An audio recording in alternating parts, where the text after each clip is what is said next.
Hai, Assalamualaikum warahmatullahi wabarakatuh.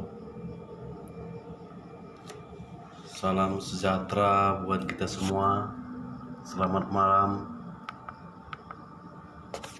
Mudah-mudahan kita dalam lindungan Allah Subhanahu wa Ta'ala.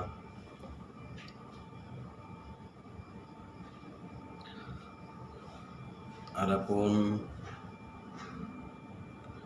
kenangan-kenangan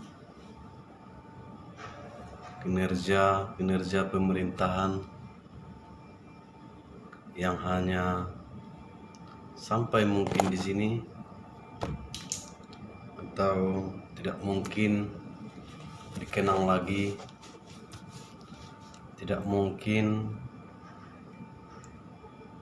kita unggah kembali, yang mungkin hanya tersimpan di sini. Sengaja saya buat untuk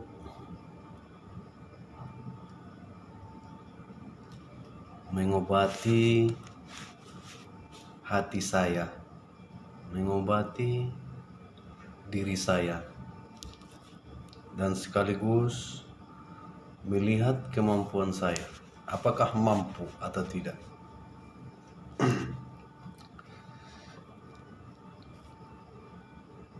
Kinerja pemerintahan itu di tahun 1997 sebenarnya sudah mulai, dan pada tahun 2000 mulai bekerja, dan tahun 2005 keluarlah surat tugas yang kedua kalinya dari TNI Polri. Selanjutnya bekerja, dan insya Allah bekerja bagus, dan itu sudah disampaikan sebelumnya. Dan selanjutnya di HMC Harahap Muara Pertemuan Sematanyari Islam TT Har Tambah Tua Harahap, itu sebagai Wakil Gubernur Sumatera Utara bersama dengan Pujo Nugroho. Dan apakah itu benar atau tidak, itu tanyakan nanti ke KPUD Sumatera Utara. Dan karena itu sukses, karena itu pada waktu itu Susilo Bambang Yudhoyono sebagai Presiden Indonesia melihat kinerja di Sumatera Utara itu dan memberikan tugas di 5 provinsi: Sumatera Utara, Aceh, Riau, Padang, dan Jambi. 5 provinsi ini pernah saya tangani sekaligus. Siapa Wakil Gubernur Sumatera Utara? HMC. Siapa Wakil Gubernur Riau? HMC. Siapa Wakil Gubernur Aceh? HMC. Siapa Wakil Gubernur Padang? HMC. Siapa Wakil Gubernur Jambi waktu itu? HMC. Dan di Jambi pada saat itu pemecahan otonom atau pertambahan daerah Jambi itu dimasukkan Kerinci waktu itu Kerinci masih di Padang, tapi karena waktu itu ada permintaan dari masyarakat untuk kedekatan pengurusan ke provinsi, maka Kerinci beralih menjadi Provinsi Jambi. Dan selanjutnya di Sumatera Utara banyak sebenarnya kinerja-kinerja yang sudah pada saat wakil gubernur, yaitu program antar umat, kerukunan antar umat beragama, dan program antar untuk membangun organisasi, karena kebetulan pada saat itu Sumatera Utara memang kejahatannya luar biasa, maka Sumatera Utara itu para organisasinya, para premannya dididik dan diajari dan diberi tatanan supaya apa? Supaya mereka mengerti tentang apa itu kenegaraan. Dan alhamdulillah sukses. Dan pada saat itu pernah beliau SBY tidak ada di istana, dan beliau menelepon dan menginginkan untuk ikut dalam meeting pagi. Biasanya kalau di istana kan ada tiap hari meeting antara presiden dan para menteri. Kebetulan beliau di situ dan menelpon, dan saya pun masuk melalui telepon. Di sana ada program yang sudah saya siapkan dan insya Allah diterapkan dengan baik pada masa SBY. Pernah sekali masuk pada meetingnya Presiden SBY, kebetulan beliau ada di luar negeri dan saya ditelepon, dan beliau pada saat saya menelpon ke ruang meeting ke istana, beliau pun tersambung dan sekalian ikut dalam meeting itu, dan alhamdulillah sukses, dan program itu dipakai sampai sekarang. Insyaallah banyak sih kinerja kalau dipikir-pikir, banyak lah pokoknya. Dan di Padang Sumatera Barat itu Kelok 9 itu adalah program HMC, dan arsitekturnya pun HMC. Arsitekturnya saya sendiri, dan memang itu hanya melalui telepon. Sekarang posisinya cantik, saya tengok, mulai dari caranya, mulai dari ukurannya, mulai dari bagaimana lingkarannya. Alhamdulillah saya ikut dalam perancangan itu. Itu salah satu yang fatal. Kita nantinya akan membahas yang fatal-fatalnya ya, sebagai kenangan untuk bisa saya tonton kembali nanti, atau kita tonton bersama, atau mungkin ada orang-orang nanti yang merasa terganggu dengan video ini ya, yang merasa kurang enak, yang merasa bahwa ini adalah hoax, silakan nanti laporkan ke kantor polisi dan laporkan ke pemerintah. Kita siap insyaallah, apapun kita siap. Selanjutnya Amin TT itu menjadi wakil wali kota Padang Sidimpuan pada saat Andar Amin menjadi wakil wali kota dan wakil wali kota. Dan program pertama ialah mengumpulkan semua Kepling ke kantor, mengundang semua Kepling ke kantor wali kota Padang Sidimpuan dan membuat suatu statement pembangunan kota. Satu jembatan yang ada di Siborang itu juga termasuk dari program Amin TT. Amin, anak Muara Pardumuan, Islam negarawan, TT tambah tua harahap ST.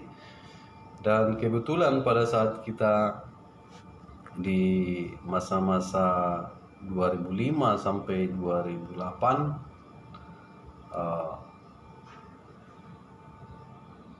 kita sudah mendapatkan sarjana teknik di Institut Teknik Bandung.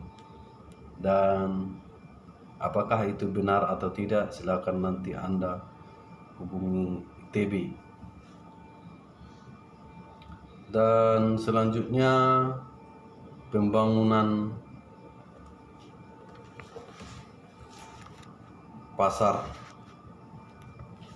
pembangunan pasar sebagai peningkatan ekonomi masyarakat itu terjadi di Tapanuli Selatan.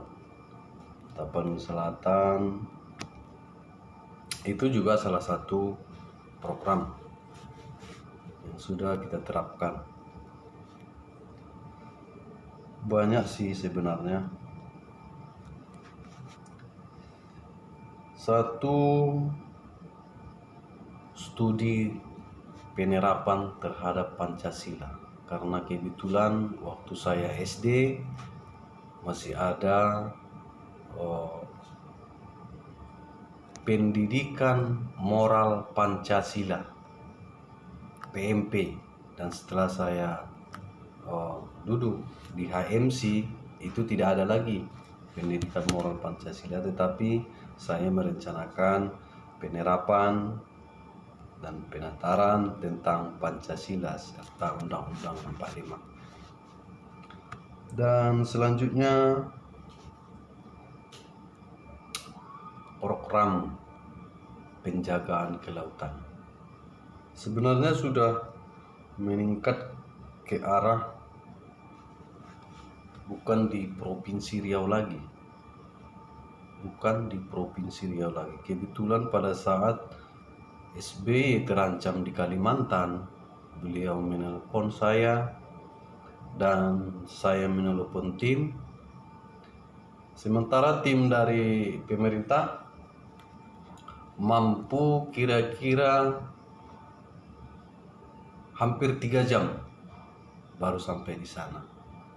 Sementara tim saya sampai di sana kira-kira 37 menit kalau tak salah. Tim saya sampai di sana karena beliau menelpon, beliau mengatakan bahwa ada pendirian bendera oleh gerakan Kalimantan Merdeka atau apa namanya, lupa saya namanya. Dan beliau langsung menelpon saya. Waktu itu saya berada di Padang Simpuan, dan insya Allah dengan cepat tim saya sampai di sana dan langsung melapor ke beliau apakah itu benar.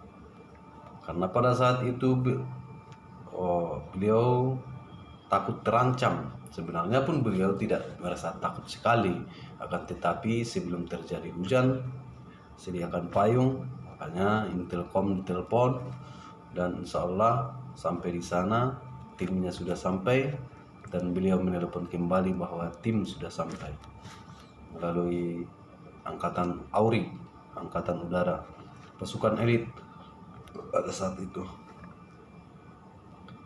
Dan banyak lagi sebenarnya, tetapi kita hanya kenang-kenang di sini aja, mana tahu. Dan di Sibuhuan Tapanuli Selatan, di sana juga terjadi pergolakan antar wakil bupati yang ada di sana berebut untuk menjadi wakil bupati karena mereka tahu mungkin posisi wakil bupati di sana kosong. Dan saya itu saya senyum melihatnya, karena posisi itu sebenarnya saya menjadi wakil bupati di Padang Lawas.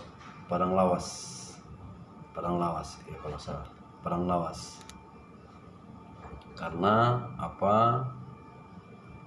beliau SBY melakukan suatu strategi untuk membuat suatu kekuatan, untuk membuat suatu percepatan kinerja, maka dibuat cara-cara yang tidak diketahui oleh pejabat-pejabat daerah.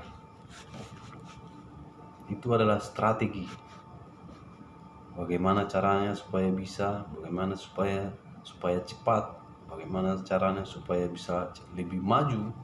Maka dengan berbagai cara waktu itu kami adakan, dan insya Allah pada saat beliau menjabat sebagai presiden dan berjalan sampai 10 tahun, insya Allah baik, dan insya Allah masih mendapat nilai yang banyak.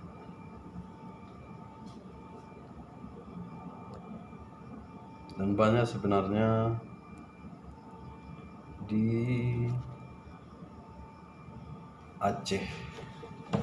Aceh itu pada saat di sana itu perdamaian Helsinki kan masa SBY. Perdamaian Aceh dengan pemerintah itu pada masa SBY. Dan pada masa-masa itu pula lah HMC menjadi suatu suatu perencana untuk perdamaian antara kaum dengan pemerintah, dan insya Allah berjalan dengan baik dan sampai sekarang.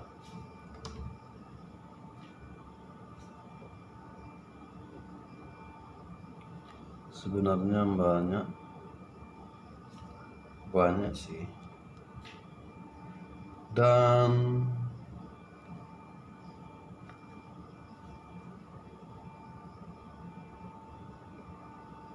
pada saat itu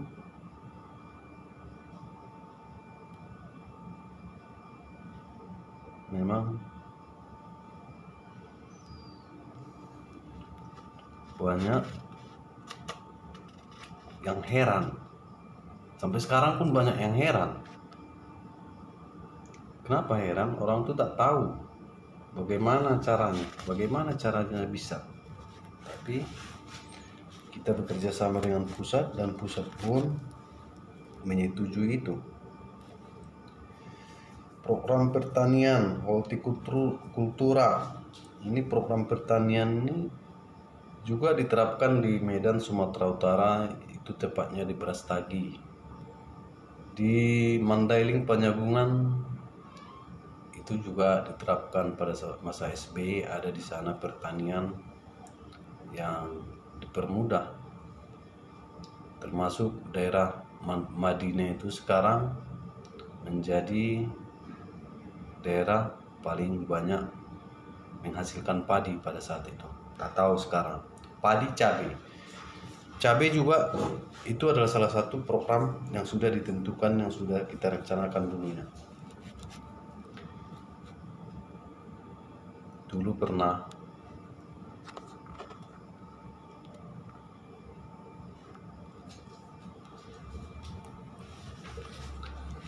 pada saat menduduki wakil gubernur, ada acara di Medan, di Hotel Danau Toba. Orang mengatakan, katanya di Keling ini acara Best of the Best ini, wakil gubernur ikut dalam acara ini. Tidak tahu orang tuh kalau saya orangnya. Aku diam-diam aja. Tapi memang ketahuannya beliau Pujo Nugroho datang ke sana untuk yang keempat harinya, dan disitulah ketahuan. Dan pada saat itu saya memang tidak kurang, karena saya jarang bertemu beliau, karena beliau pun mungkin jarang bertemu saya. Apakah itu Udan Darah Hutman atau itu Pujo Nugroho, saya tidak tahu. Tetapi saya disuruh disambut di Hotel Danau Toba, dan saya suruh masuk. Tak usah, saya bilang itu. Dan apakah itu strategi untuk alasan tertentu atau tujuan tertentu, kita tidak tahu. Yang jelas kita diundang ke kantor gubernur untuk datang.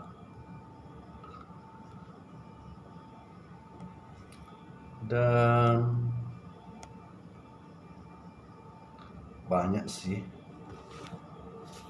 kinerja pada masa itu menangani 5 provinsi, karena kebetulan semua mau diperbaiki, semua mau dilakukan, semua mau cepat. Itu pembinaan organisasi masyarakat, ya benar, itu pada saat SBY. Terus program penangkapan semua premanisme atau mengurangi premanisme, tindak kriminal, itu juga termasuk saya yang bertanggung jawab. pada saat itu. Dan pembinaan terhadap saudara-saudara kita yang kena narkoba itu juga termasuk. Pokoknya pada saat itu, pada saat ikut meeting melalui telepon, mulai dari kemanusiaan, pendidikan, agama, perekonomian, kebudayaan, semuanya sudah kesehatan. Di kesehatan yaitu BPJS. BPJS itu adalah rancangan. BPJS itu adalah rancangan dari HMC. Karena kebetulan dulu pada saat itu omku di Tapanuli Selatan marah besar karena antara waktu itu masih JPS, marah besar terhadap dokter-dokter di Tapanuli Selatan.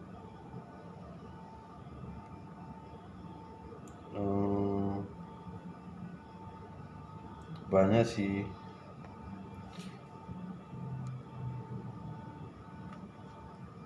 Yang di Tapanuli Selatan, pendirian kantor Bupati Tapanuli Selatan. Pendirian kantor Bupati Tapanuli Selatan itu adalah kinerja Intelkom Arab Saudi, kinerja HMC TT HRST. Dulu pada saat itu belum ST. Dan itu tidak ada sama sekali di anggaran perbelanjaan negara. Dan itu tidak ada. Anggaran perbelanjaan daerah itu tidak ada. Uangnya itu tidak ada di anggaran perbelanjaan negara. Kantor Bupati Tapanuli Selatan itu adalah cara-cara bank dan pemerintah Tapanuli Selatan mempermainkan, karena mereka melihat banyak uang masuk entah dari mana-mana, mungkin atau apa, dan itu adalah salah satu arsitekturnya memang saya. Kenapa saya bilang begitu? Pada saat itu kantor bupati itu didirikan tanpa AC, tanpa kipas angin, dan insya Allah berjalan dengan baik. Saya mendengar Bupati Tapanuli Selatan sengaja membuat di ruangannya AC atau ikon dan kipas angin, dan itu saya tidak menyetujui karena memang programnya di atas di sampingnya itu sudah ada lubang untuk angin, dan beliau dan bupati katanya panas. Mana mungkin panas, memang udah di scan, memang udah diatur kian.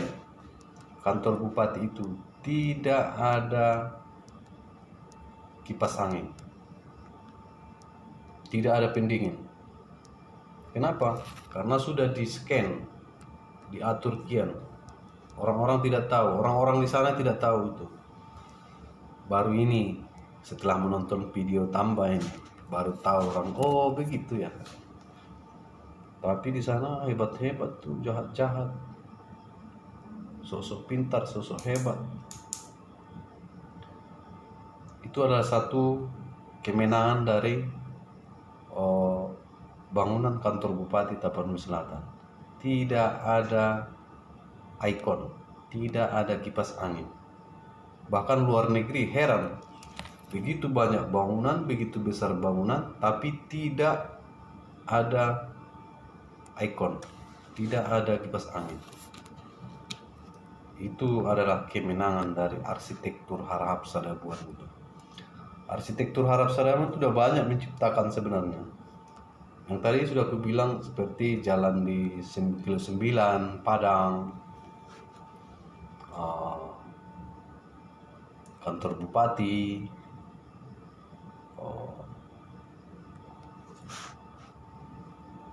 penanganan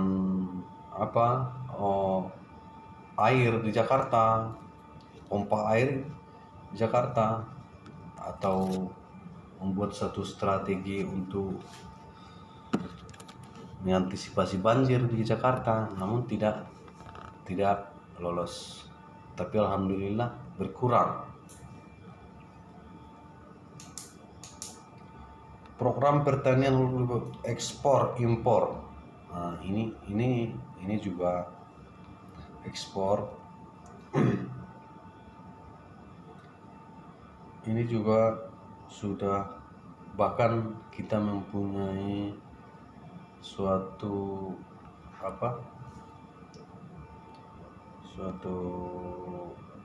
perusahaan yang memang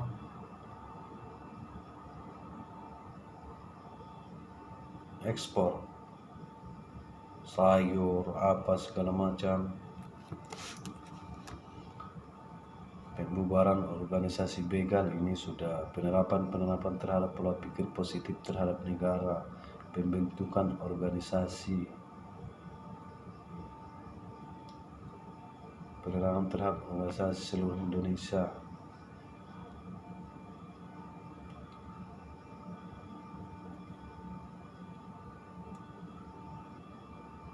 Pencarian solusi harga jual hasil bumi dan laut Indonesia.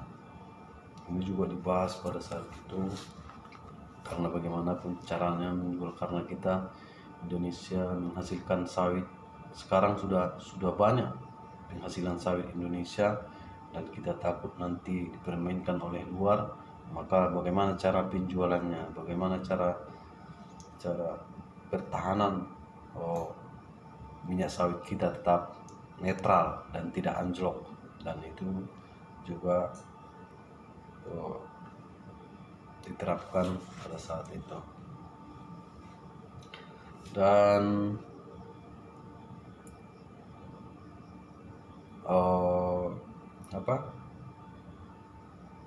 perpustakaan berjalan, karena kita menginginkan masyarakat itu maju, karena kita menginginkan masyarakat itu pintar, karena kita menginginkan masyarakat itu pola pikirnya positif, maka dibuatlah dulu pada saat SBY. Tak tahu sekarang apa jalan enggak, ada spesial mobil untuk ngantar buku ke desa-desa.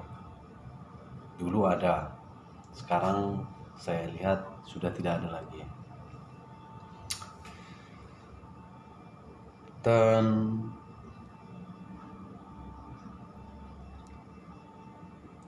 pembangunan sarana dan prasarana, ini termasuk pembangunan sarana dan prasarana, termasuk banyak sebenarnya ini di Indonesia. Dan itu salah satu tadi yang paling cepat dan kita ketahui. Kilo 9 kantor bupati, jembatan Siborang, air mancur Kota Padang Sidimpuan, air mancur di pusat Kota Padang Sidimpuan,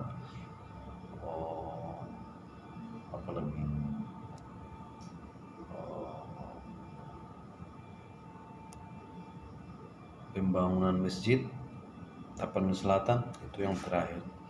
Sebenarnya mulai dari Tapanuli Selatan, jembatan Trikora sampai perbatasan Marina, itu sebenarnya aslinya di program itu 2 jalur.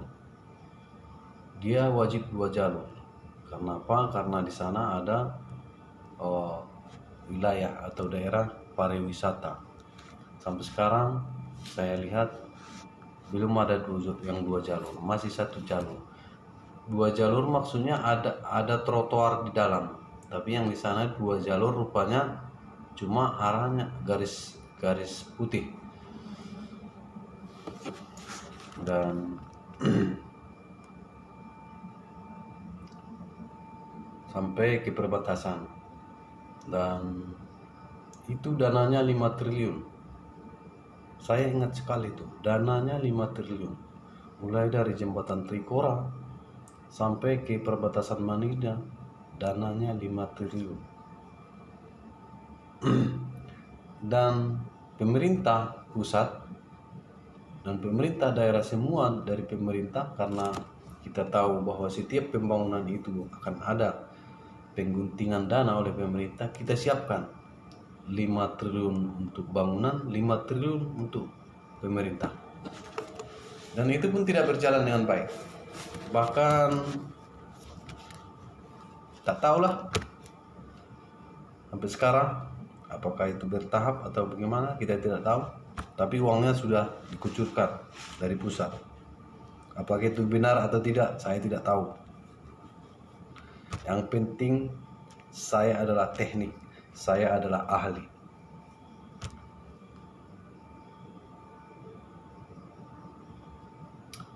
Sebenarnya EPI ini juga saya yang termasuk rancangan saya.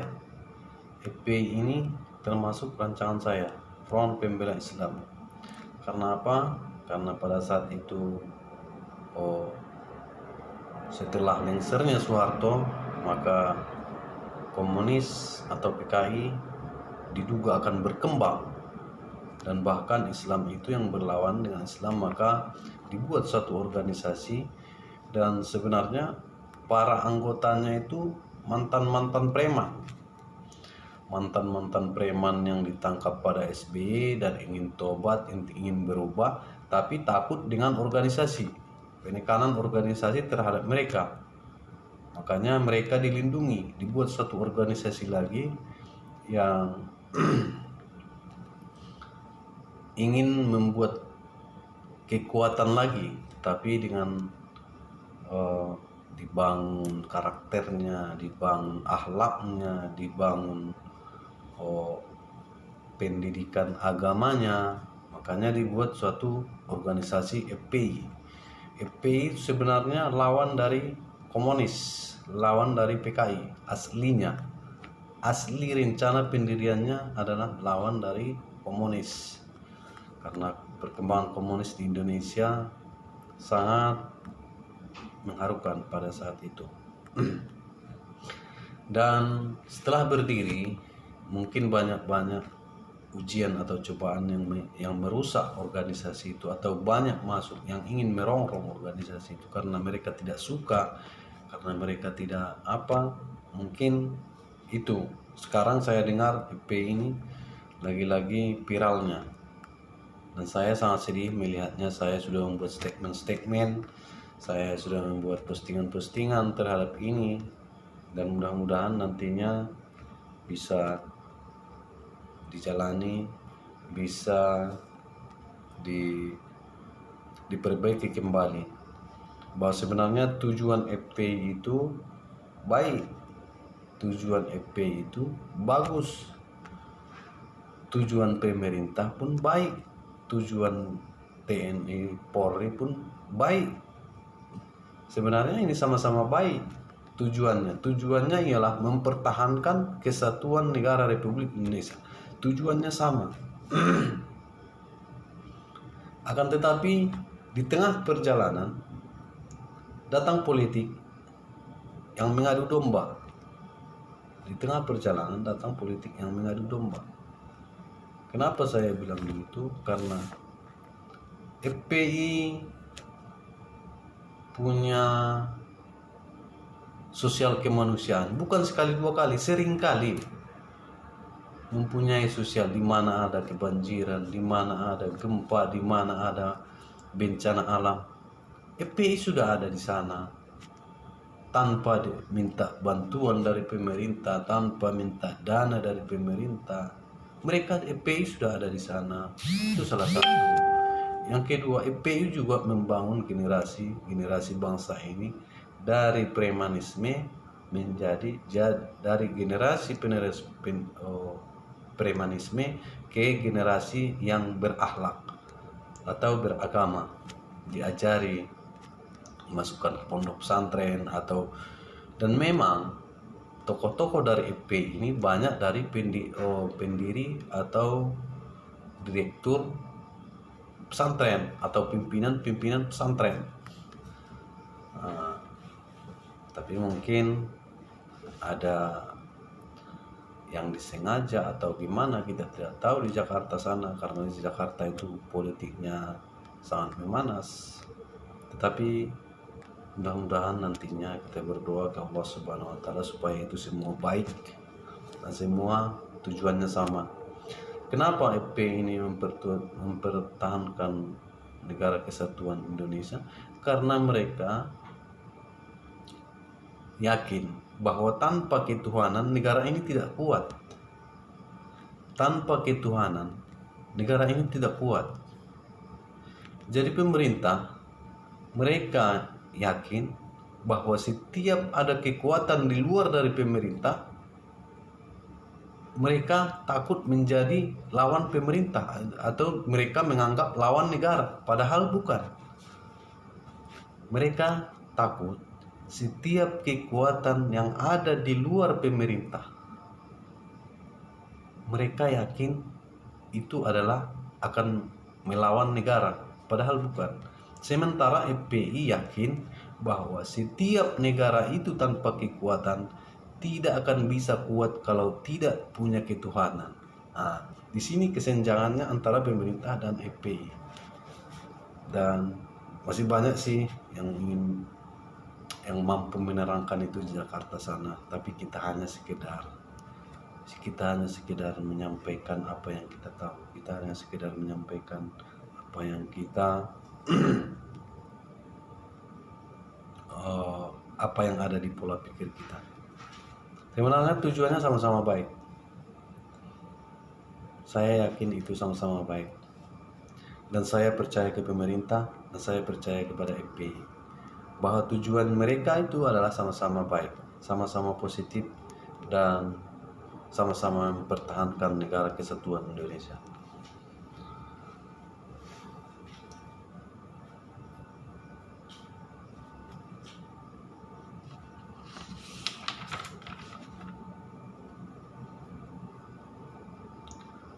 Pembangunan energi ini pun sudah saya lihat sebenarnya, program saya itu sudah saya lihat pembangunan energi listrik di seluruh Indonesia, di mana-mana daerah yang punya sungai, yang punya tempat untuk dibangun energi listrik, itu sudah saya lihat.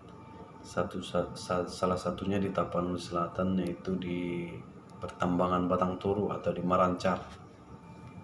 Ini sudah dan saya mendengar satu lagi di Biru, dan apakah di Biru itu berlanjut atau tidak saya tidak tahu. Karena apa? Karena Indonesia kekurangan energi listrik, di sana sering mati lampu, dan itu adalah salah satu program, dan itu berjalan dengan baik. Dan alhamdulillah, saya tidak tahu apakah itu sudah berjalan dengan baik atau tidak. Dan sekarang, tapi rencananya dan awal dari pembangunannya sudah saya lihat.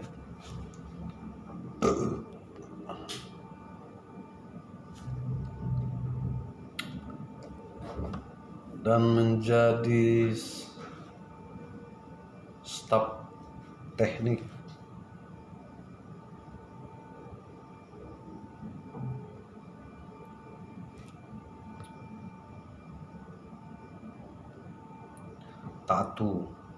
Tatu juga itu adalah Tamba Tua Harahap.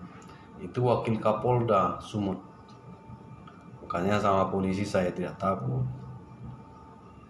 Tatuha Tamba Tua Harahap itu wakil Kapolda Sumut.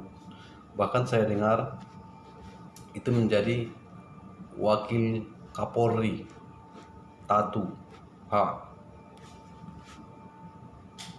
Tatu itu nama saya, Tamba Tua Harahap.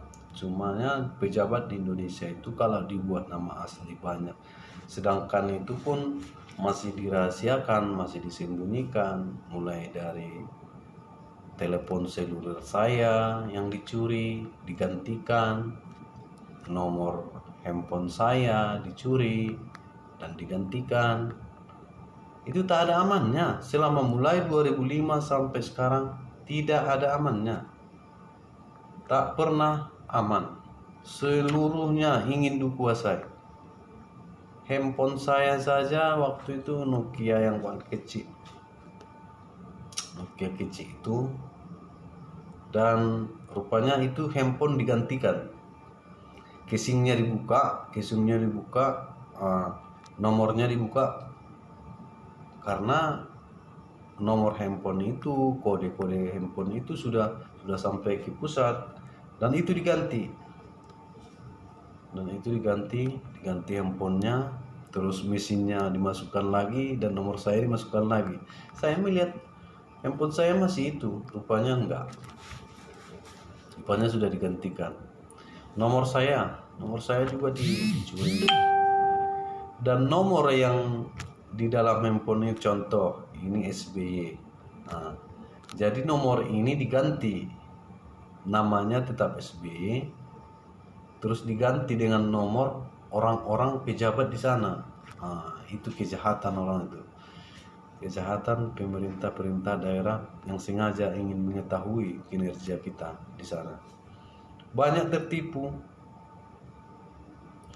nomor SBY dicuri dan digantikan dengan nomor yang mirip suaranya dengan SBY.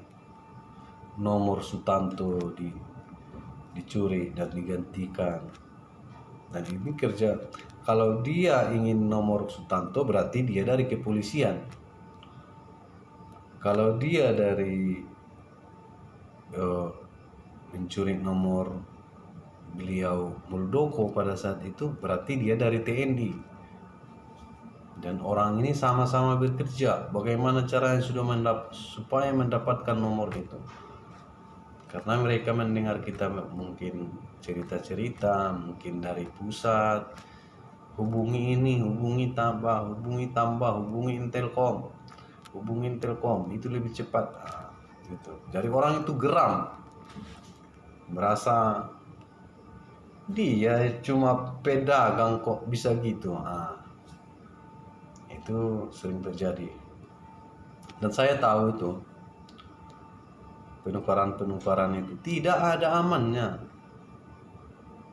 Mulai dari istri saya, tak bisa masuk dari istri saya, dari anak saya tak bisa masuk, dari anak saya, dari kawan saya, dari saudara saya. Mereka masuk terus menggorogoti tiap hari diikuti sampai sekarang pun masih terus.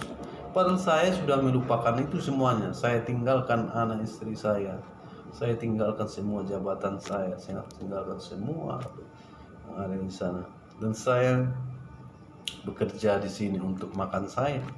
Itu pun terus digorogoti nomor handphone, karena mereka takut mungkin kalau itu bocor ke Jakarta atau itu bocor ke mana-mana. Padahal sebenarnya gampang saja, saya kalau di mana saja insya Allah gampang saja, saya pesan saja. Contohnya ini beliau Habib Rizik ada sedikit permasalahan di Arab Saudi, dan saya sampaikan salam ke beliau dan saya telepon beliau. Nanti Bang Anda kalau ada masalah di sana hubungi, sampaikan kirim salam saya ke kerajaan Arab Saudi. Insya Allah beliau itu tahu, beliau itu mengerti, beliau itu paham, dan beliau itu tahu tentang saya. Insya Allah berjalan dengan baik. Kirim salam saya sampai ke Arab Saudi sana. Kirim salam saya ke Bank Dunia, itu sudah sampai. Kirim salam saya ke Amerika, itu juga sampai. Kirim salam saya ke Jakarta, itu juga sampai. Meskipun saya di Malaysia, pesan saya di Jakarta insya Allah sampai, dan sekarang berjalan dengan baik. Masih ada yang mengenal dan mengingat kinerja itu.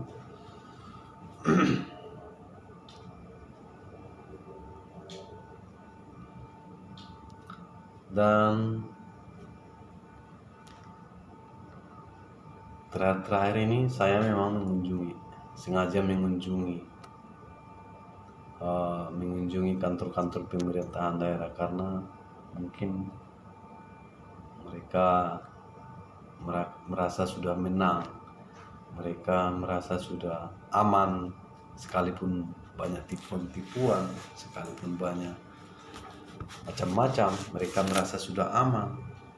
Dan bahkan mereka ini, para pejabat ini, SD saya kan yang diketahui pusat itu nomornya SD Tindoan Laut, SD Tindoan Laut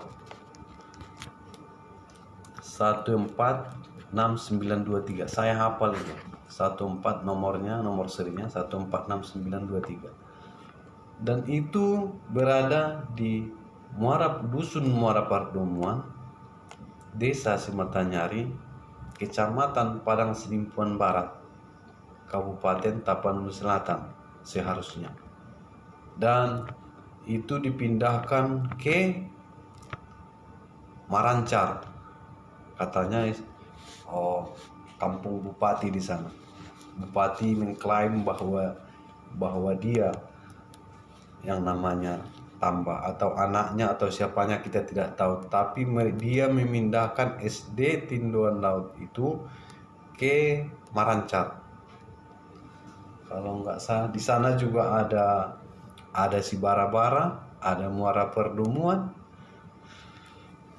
untuk memanipulasi pusat, karena Marancar itu sekarang sudah meningkat. Tak dulu waktu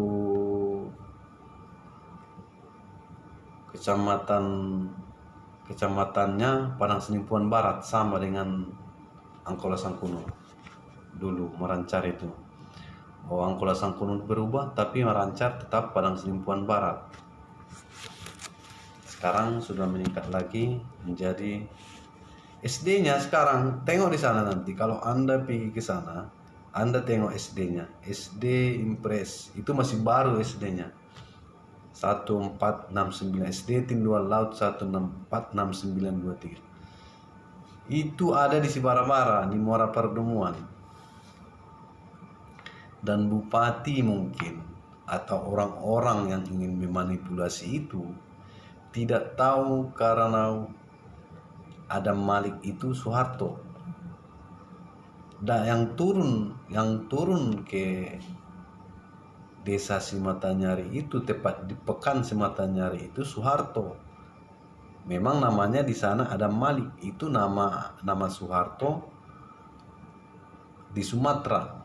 Namanya Soeharto di Sumatera itu ialah Adam Malik Harahap, dan turun di Desa Simatanyari Pekan yang sekarang ini tahun 85.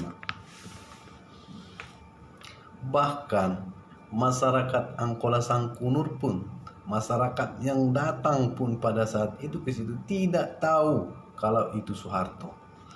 Yang mereka tahu itu ialah Adam Malik Harahap.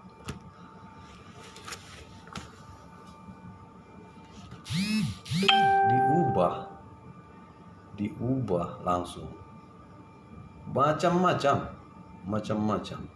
mulai dari ijazah SD-nya dibuat 2 tambah 2 Harahap, 1 untuk saya, 1 untuk duplikasi saya. Ijazah sanawiyah juga begitu, ijazah aliyah juga gitu, SMA juga begitu, namanya juga begitu.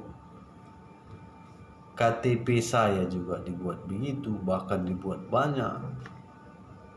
Kartu kakak saya bisa beda dari resi ke kartu kakak.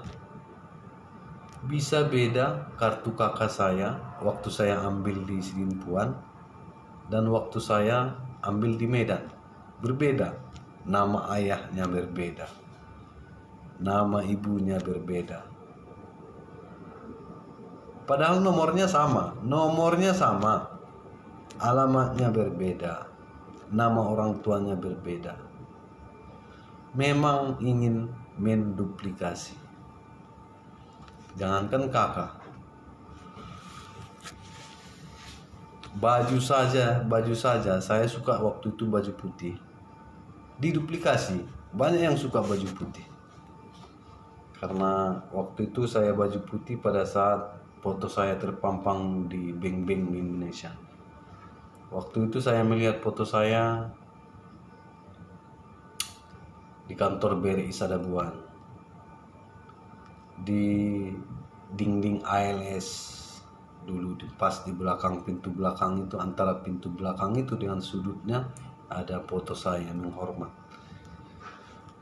di dinding ALS. Dan sekarang ingin dibekukan, dan sekarang ingin ditiadakan, dan sekarang makanya saya membuat ini bagi siapa saja yang merasa keberatan, bagi siapa saja yang merasa dirugikan, bagi siapa saja yang tidak enak dengan video ini, silakan Anda melapor ke polisi, mulai dari Tapanuli Selatan sampai ke Jakarta. Boleh, silakan Anda melapor ke kantor polisi, silakan Anda melapor ke kantor pemerintah, kemana saja Anda melapor boleh. Saya siap, insyaallah. Mulai dari Polsek sampai Kapolri, silakan lapor. Ini saya melihat ada video siaran langsung yang membuat saya tidak enak begitu. Boleh, kita negara hukum. Apapun ceritanya, apabila ada yang dirugikan, maka proses hukum berjalan. Apabila ada yang dirugikan dan apabila ada yang keberatan, proses hukum boleh berjalan. Itu adalah aturan hukum. Anda merasa dirugikan, Anda merasa macam-macam,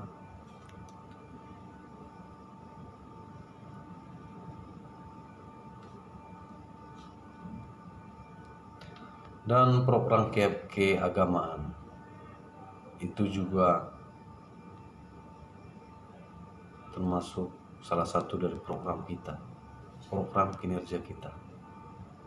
Keagamaan yaitu tablik akbar, zikir akbar, itu adalah program kita, dan alhamdulillah berjalan.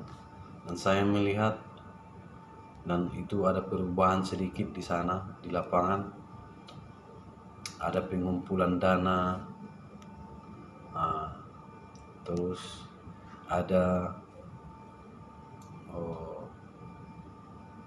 siapa yang paling ikut dengan wirid akbar mendapat kartu BPJS. Dan sebenarnya itu salah. BPJS itu ialah bantuan untuk seluruh warga Indonesia. Sebenarnya yang miskin, pemerintah Indonesia tidak tahu kalau orang terkaya di dunia pun sudah ikut BPJS. Itu bukan di Indonesia saja, di seluruh dunia. Tapi mungkin itu diubah namanya. Awalnya itu seluruh dunia. BPJS itu mulai dari Indonesia sampai ke mana-mana di dunia itu tetap namanya BPJS, karena mungkin bahasa tidak sesuai dengan negara lain, mungkin di sana diubah. Bahkan pada saat itu telepon dari orang terkaya dunia menelpon saya, mengatakan, apa keistimewaan saya? Uang saya banyak, terus kemanapun saya berobat bisa saya bayar. Ya benar memang begitu Pak. Tapi Bapak tidak mempunyai kartu. Kartu itu untuk seluruh warga dunia, siapa saja, termasuk orang kaya orang kaya pertama di dunia dan orang miskin di dunia pun boleh ikut BPJS.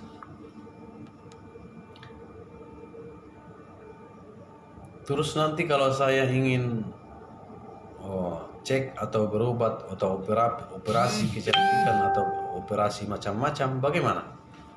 Sah-sah saja, asalkan sesuai dengan target yang sudah ditentukan.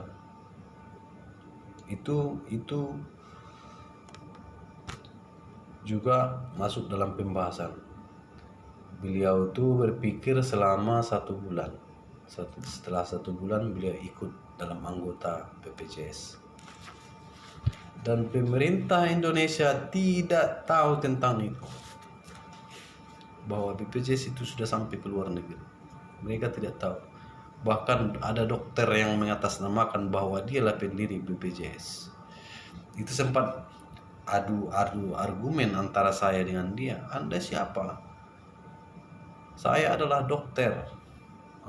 Saya adalah berhak menjadi pimpinan BPJS di Indonesia. Boleh-boleh saja saya bilang begitu. Tapi ingat, jangan rusak nama saya. Rupanya mungkin dirusak juga. Dan akhirnya tak tahulah. Bahkan saya yang membuat suatu teknik untuk kesehatan itu, yaitu BPJS. Saya mengurus BPJS hampir disuntik mati di kantor Tapanuli Selatan.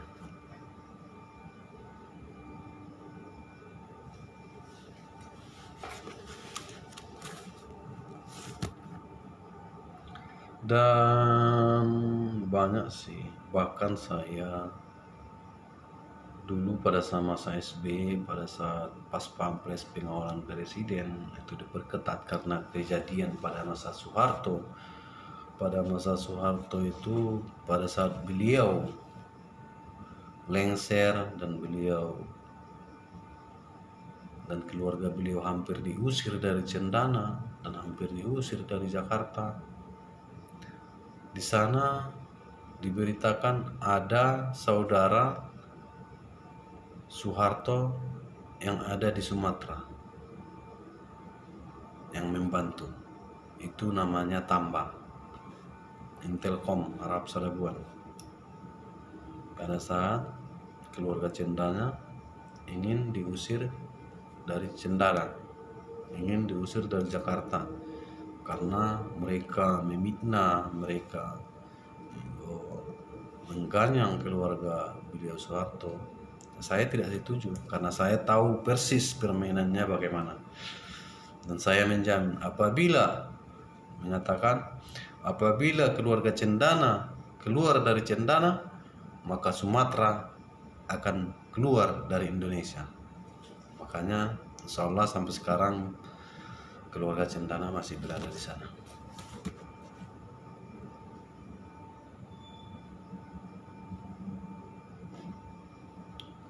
Kerjasama dengan antar bank dunia ini juga sampai sekarang, antar bank dunia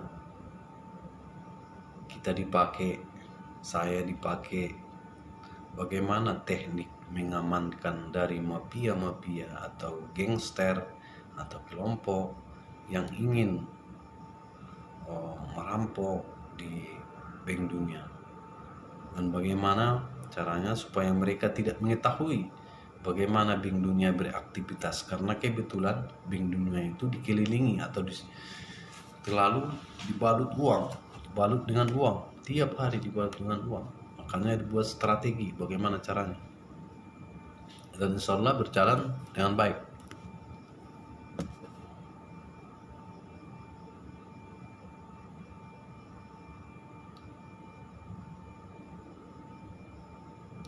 Kinerja pusat dengan 37 provinsi.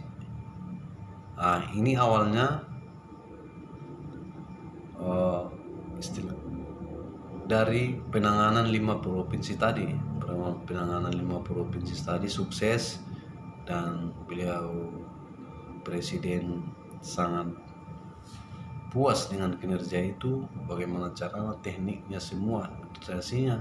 Maka beliau membuat strategi itu ke daerah-daerah yang lain, provinsi-provinsi yang lain.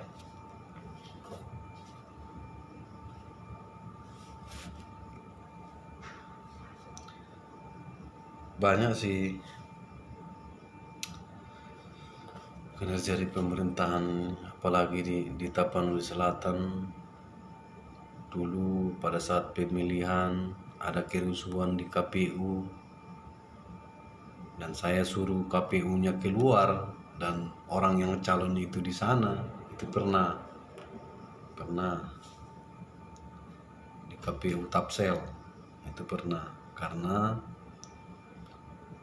para calon ini ingin tahu, ingin bermain, bagaimana caranya supaya menang, bagaimana supaya duduk jadi DPR. Terus mereka terus menggeluguti para KPU di sana, dan para KPU itu menelpon Telkom Arab Sadaguan. Dan saya suruh tim ke sana dari TNI, dan sempat terjadi pemukulan atau bagaimana saya tidak tahu, saya tidak ke sana.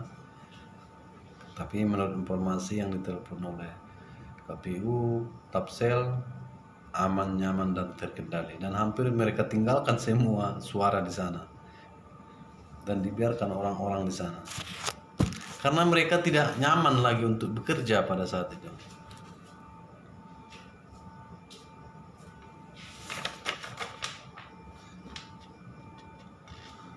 Penanaman pohon-pohon di pulau-pulau itu sesuai dengan program PBB. Itu juga termasuk banyak sih, mulai dari kemanusiaan, keagamaan, pendidikan, kesehatan, pembangunan, semuanya, hampir semua.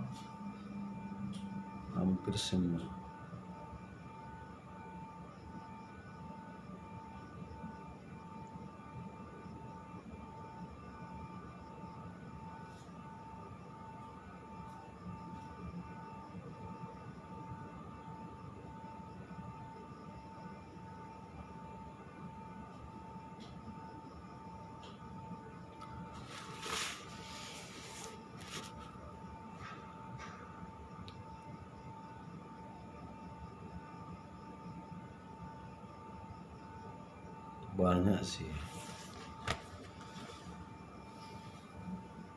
perencanaan pembangunan, apalagi di pariwisata, properti, atau statement antara bagaimana caranya supaya pejabat-pejabat itu tidak korupsi, dan kita membuat statement bagaimana caranya mencari uang, bagaimana kita caranya mencari uang tanpa mengurangi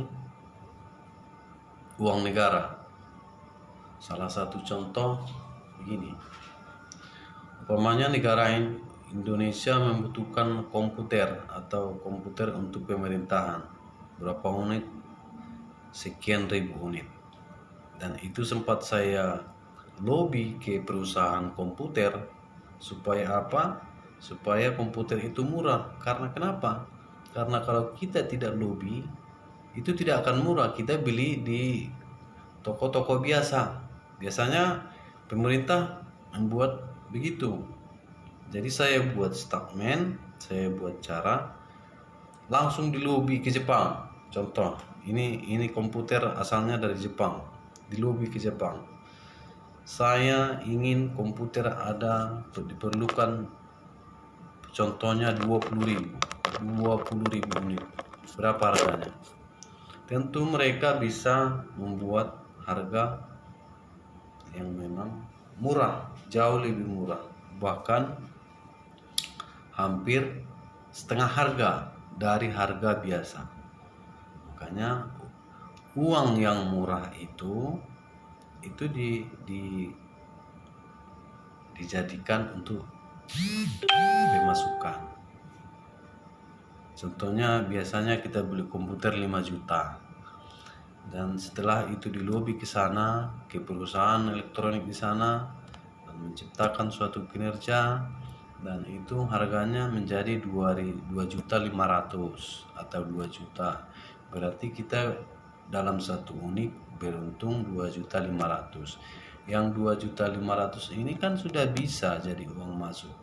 Memang sih uang itu tetap habis, tetapi uang itu tidak dihabiskan. Yang selama ini kan beli komputer, harga di toko atau harga di perusahaan di sini harganya 5 juta.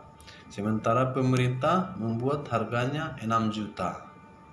Jadi harganya itu memang 1 juta, dapat 1 juta. Tadi kita dapat 2,5 juta, tetapi kita tidak makan uang negara. Dan yang ini kita beruntung 2,5 juta kita makan masih, dan harga komputer itu aktif, dan uangnya itu solusi, salah satu solusi itu suatu kepintaran, suatu kebijakan. Bukan, itu contoh kecil. Sebenarnya keuntungannya jauh lebih murah di sana. Begitu caranya. Makanya pada saat SBY itu banyak menghasilkan uang. Uangnya bukan uang negara, tetapi uang kepintaran.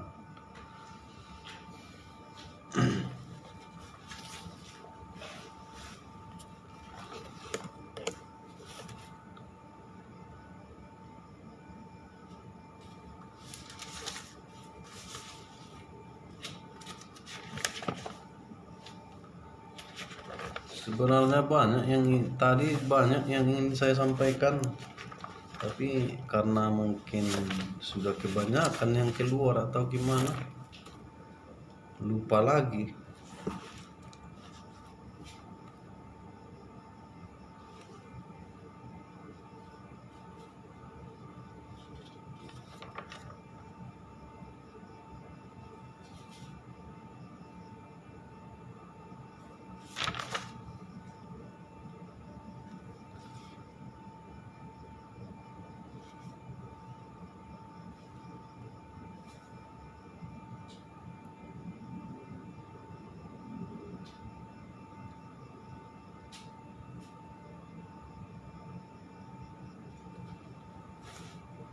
Yang komentar boleh.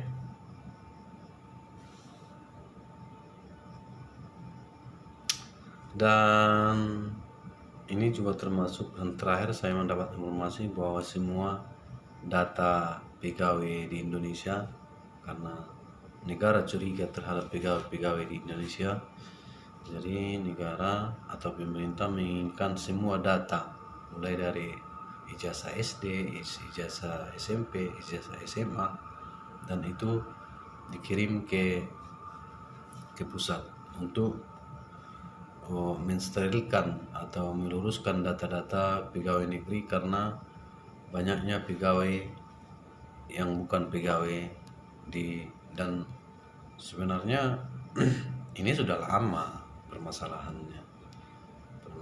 ini.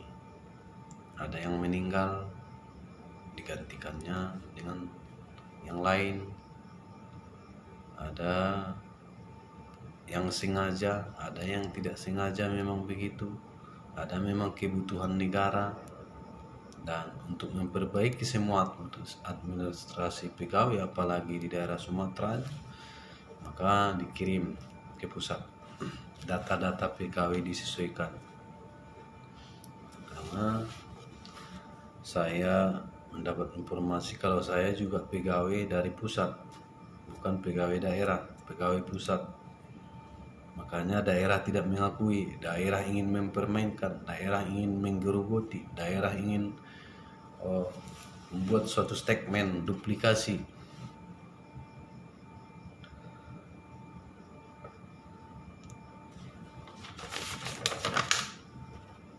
Sebenarnya sakit permainan itu. Di Sumatera surat panggilan saja tak aman. Surat panggilan, contohnya ada surat panggilan itu tak aman. Sambil makan goreng kita cerita-cerita dulu masa lalu.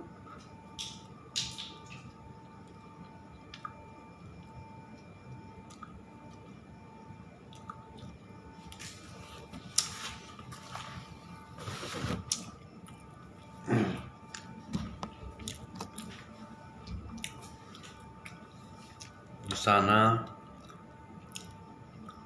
Sumatera, para pegawai pada saat saya pergi ke mana?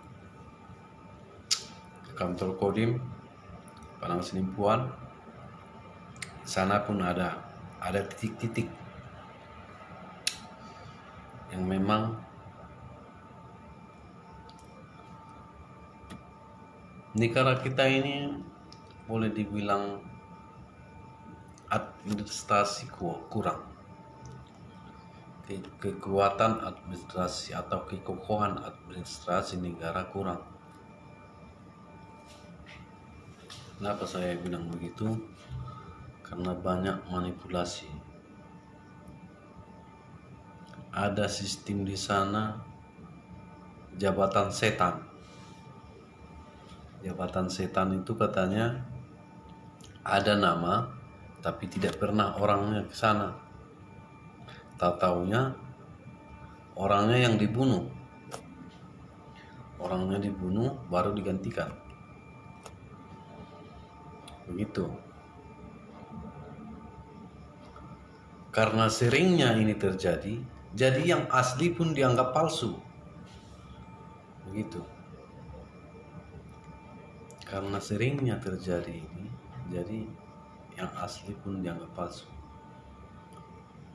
Maka banyak dari pejabat itu sekarang pada masa-masa itu sengaja diganti nama atau dibikin kode supaya tidak bisa diikuti.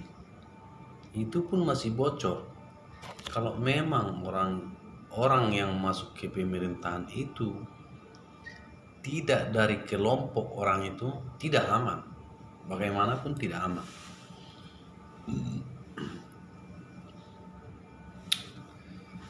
Sedangkan orang itu sama sesama kelompok orang itu juga tidak aman. Banyak mereka memanipulasi. Banyak mereka yang pura-pura pakai dinas setiap hari, padahal bukan pegawai. Memakai pakaian TNI tiap hari, padahal bukan anggota TNI. Memakai pakaian polisi tiap hari, tapi mereka bukan polisi. Tapi mereka mengancam semua staf, semua kepolisian yang ada di sana dengan ancaman apa? Kelompok, dengan ancaman apa? Organisasi, dengan ancaman apa? Suatu kesatuan. Maka pegawai-pegawai yang asli itu daripada saya dibunuh, saya diganggu, saya sekarang posisi saya sudah aman. Mending terserahlah mau apa. Yang penting saya aman. Posisinya di situ. Makanya banyak dari pejabat-pejabat itu dari apa? Dari kalangan-kalangan premanisme, mantan-mantan preman. Zulkarnain Nasution itu saya masih melihat beliau itu bekerja di kebersihan, masih bawa becak barang yang untuk kebersihan, ngangkut barang, dan jumpa di depan kantor pos Padang Senimpuan dan mengatakan ada namamu loh di Golkar, ada nama ayahmu di Golkar. Jadi saya bilang, iya Pak, saya tahu, nanti saya pakai.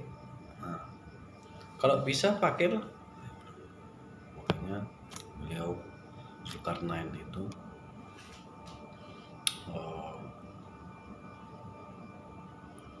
mencalonkan diri sebagai wali kota Padang Senimpuan dari Golkar. Dan jumpanya kami itu, saya masih ingat sampai sekarang, jumpanya kami itu di depan kantor pos kota Padang Senimpuan. Dan beliau itu tinggalnya di Jalan Melati, karena kebetulan kantor Golkar ada di sana. Dan Bahrum Harahap juga ada di sana. waktu itu sebagai, kalau tak salah, kantin di Golkar itu. Samping di samping kantor Golkar ada kantinnya khusus apa, mungkin si Andar pernah tinggal di sana. Dan setelah besar nih, udah jadi wali kota, udah jadi pejabat, saya sama mertua saya mencari rumahnya Dokter Azhari pada saat itu, karena saya lewat tidak tahu, rupanya masih ada di depannya. Ini udah jauh, kenapa tak jumpa? Ada atau udah lewat atau gimana? Coba aku putar balik dan kutanya. Aku tanya pas di rumahnya si Andar. Rupanya istri si Andar itu ada di pas dekat pagar. Saya tanya, Kak, ada tukang becak yang kenal dengan saya? Bang, saya tanya. Rumahnya Dokter Azhari mana ya? Oh, di sana, masih ada di depan sana katanya. Terus istri si Andar ini nuduh saya perampok, padahal kawan saya, mertua saya mau berobat karena keadaan sakit. Dituduhlah saya perampok. Astagfirullahaladzim. Kejam memang. Seterusnya saya berangkat ke kantor kejaksaan karena kebetulan SIM saya ditahan oleh kepolisian dan saya ditilang. Dan pada saat saya ingin mengambil SIM saya di kejaksaan, terus SIM-nya hilang. Jadi saya tanya, kenapa bisa hilang? Ada yang ngambil. Siapa yang ngambil? Saya tidak kenal. Tak tahu dia Arab Sadabuan. Kejam. Saya paksa ngaku. Rupanya yang ngambil Andar. Dia wali kota, SIM hanya SIM C. Kenapa dia ambil? Kenapa kekasih? Tidak ada hak dia untuk ambil. Bertengkar. Panggil Andar. Panggillah si Andar di kantor kejaksaan. Gara-gara SIM. Astagfirullahaladzim. SIM C. SIM untuk bawa motor. Itu pun diambil orang itu. Bayangkan.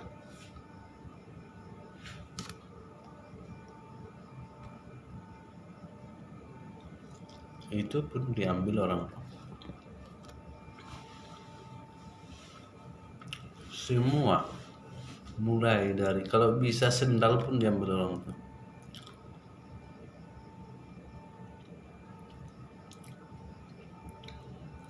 Saya mendapat informasi waktu saya pindah dari Jalan PUD ke Sumbatu, semua pakaian-pakaian dan sepatu-sepatu yang bekas-bekas itu didobikan orang itu. Rupanya banyak dari pakaian itu, ada dari Prabowo lah, ada yang dari pejabat-pejabat, ada yang dari Yusuf Kalla lah, ada yang dari SBY lah. Pakaian-pakaian itu dicuci dan dipakai lagi, disimpan.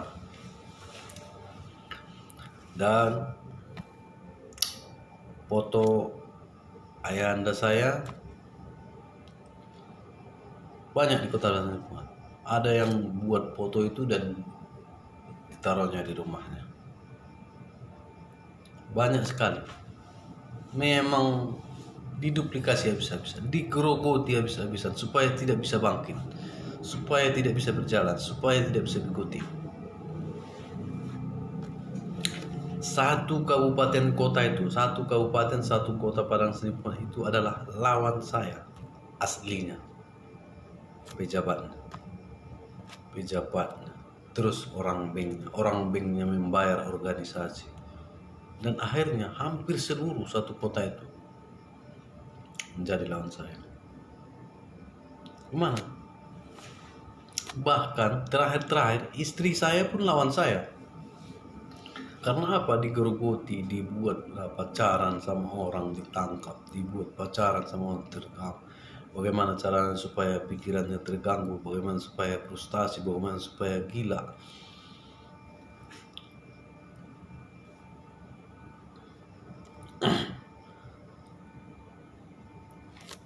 Dikasih harapan, dikasih ini, macam-macam.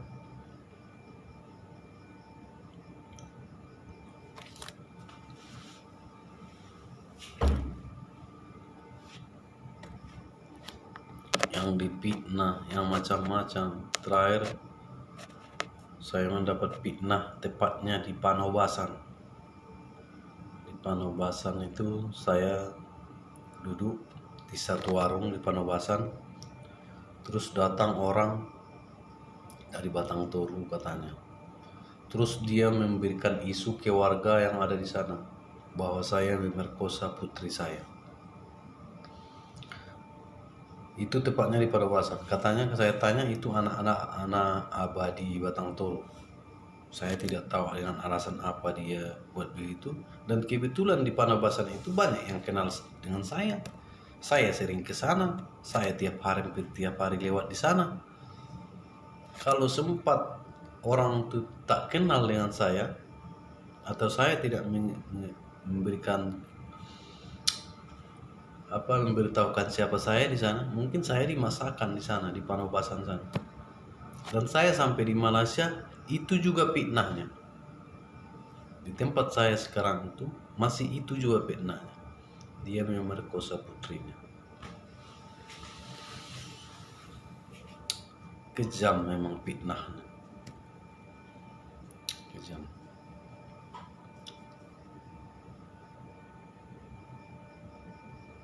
Dan bagi sahabat, handphone, nomor telepon, dan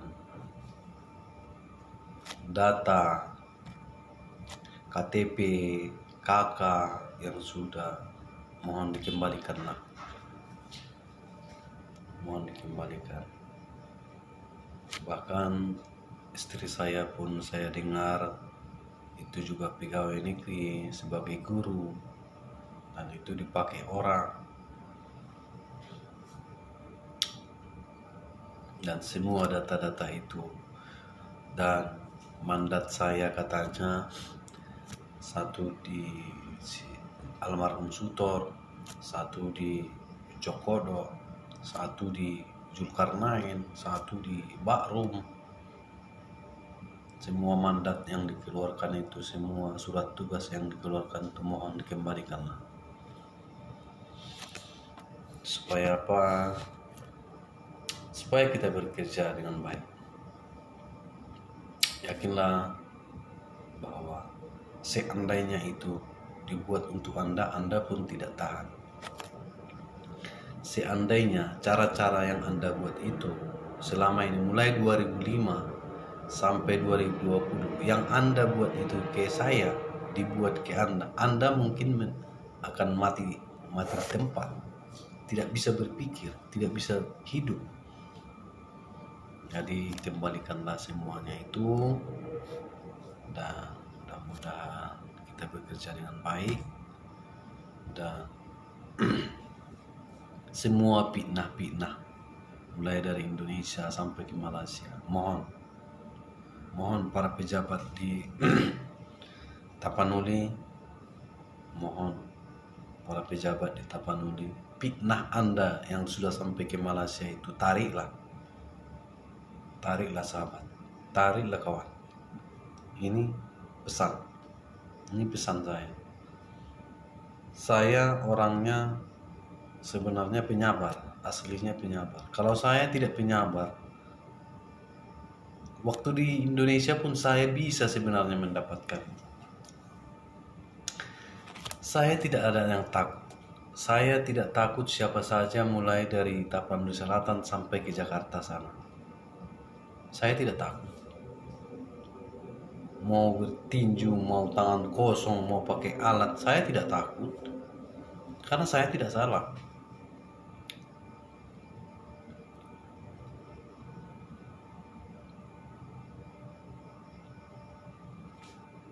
Kantor bupati, di sana juga ada bekas saya.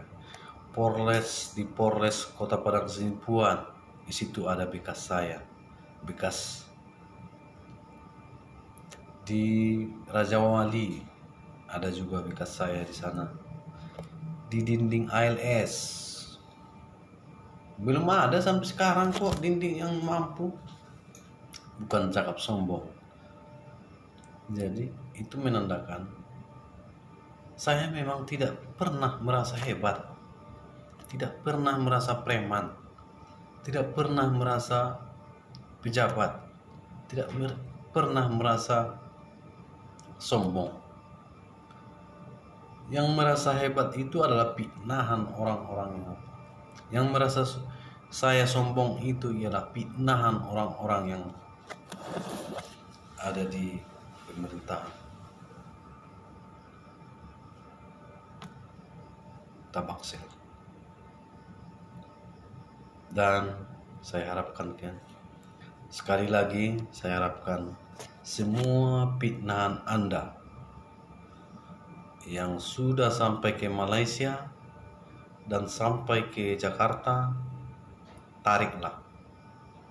Mana yang kira-kira fitnah itu belum ditarik, ya tariklah.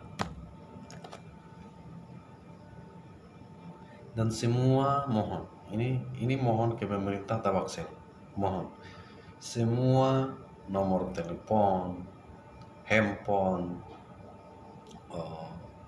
KTP, KK yang memang atas nama saya atau